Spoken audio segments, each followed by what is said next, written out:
You know that invisible enemy slowly eating away at your bank account? Yeah, I'm talking about inflation. When it comes to your money, just standing still actually means you're falling behind. So, welcome to today's explainer. We're walking through the ultimate level up playbook, designed specifically to take you from a static saver to an active, growing investor. It's an incredibly exciting transition, and honestly, I'm thrilled to dive into this with you. I want you to ask yourself this directly right now.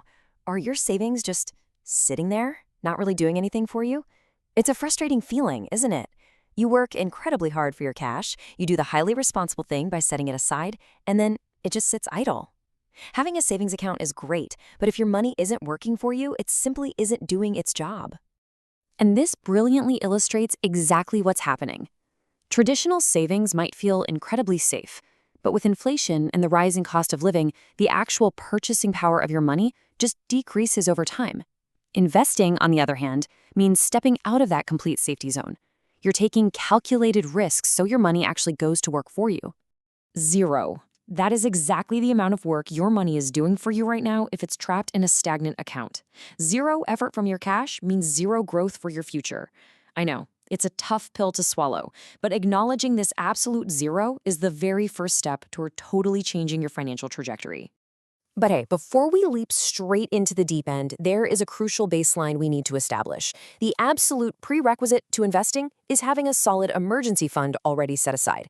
Look, you do not need to be a Wall Street financial expert to start investing, but you do need that safety net, and you definitely need an open mind. Once that emergency fund is in place, it feels so empowering to take your finances to the next level. Okay, let's dive into this. Here is our high-energy, three-step playbook to map out this transition. Step 1, understand risk. Step 2, think about goals. Step 3, choose vehicles. This is your clear, actionable roadmap from saver to investor. Let's kick things off right now with Level 1, assess your risk tolerance. This is where the entire foundation of your investing journey is built. Risk tolerance is simply your comfort level with the possibility of losing some or even all of your investment. I know, hearing the words losing your investment sounds incredibly intimidating, but if we strip away all the complex financial jargon, this is really just a measure of your personal comfort zone. It's honestly not as hard to assess as it sounds. So ask yourself honestly, if you lost some money in the market tomorrow, would you completely freak out or would you be okay with it? Listen, it is completely valid to have a fear of losing money, but your honest emotional reaction to this specific question dictates a lot of your entire strategy moving forward. Do you want to play it super safe, or are you comfortable navigating a few bumps in the road for potentially much higher returns? Once you have a good handle on your tolerance, we level up. Welcome to Level 2, Define Financial Goals. Setting these goals is pretty straightforward, but it is essential. This is where you figure out the exact why and when of your financial journey. What exactly are we aiming for here? Common goals usually look like saving for a house, planning for a retirement that's decades from now, or maybe making a really big purchase in the near future. Just think about what you want to achieve and the timeline you have to achieve it. Your goals are going to serve as your compass. They'll guide your investment choices and help you figure out the returns you need, plus the risks you can comfortably afford to take. Let's move to Level 3 and see how this builds. We need to choose your investment vehicles. I know this step, picking the actual platforms and accounts, is what usually overwhelms beginners. But trust me, it really doesn't have to be complicated. You can totally start simple. Low-risk starting points like high-yield savings accounts or certificates of deposit, well, they aren't super exciting, but they are incredibly safe places to start. On the flip side, if you're feeling a bit more adventurous based on that risk tolerance we talked about, you might step into brokerage accounts or automated robo-advisors to get access to stacks, bonds, or mutual funds. Researching these options is easier today than it has ever been. You can use online tools to check out fees, risk levels, and historical returns. To give you some concrete examples, popular investment platforms out there right now include Vanguard, which is super well known for its low-cost index funds, and Interactive Brokers, which offers a vast array of tools for the more hands-on investor. These are fantastic starting points for your research. Just make sure you actually do that research. Compare them, and please don't blindly go with the very first thing you click on.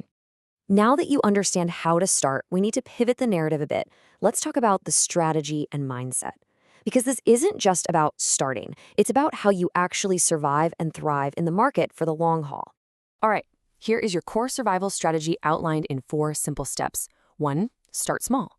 You absolutely do not need a ton of money right off the bat. Just start with whatever you can afford and gradually increase it over time. 2. Diversify. 3. Contribute consistently. Set up a regular investment schedule so you're constantly adding to your portfolio. It's wild to think about, but just investing a few dollars consistently can actually outpace trying to perfectly time the market with a massive lump sum. And 4. Monitor and adjust your strategy. Remember, your goals and your risk tolerance, they might change over time, and that is totally okay. It's all part of the process. I want to zoom in on step number 2 for just a second. Diversifying means spreading your investments out across different asset classes, things like stocks, bonds, and real estate, to minimize your risk.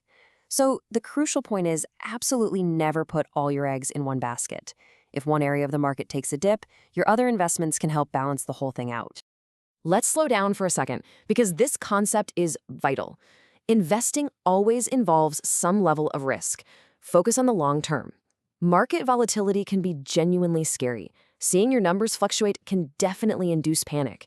But it is so reassuring to remember that this is a completely normal part of investing. The key is to be prepared, never invest more than you can afford to lose, and absolutely do not get caught up in those short-term fluctuations. Keep your eyes fixed on the horizon. Now, if you're feeling a little overwhelmed right now, just take a deep breath.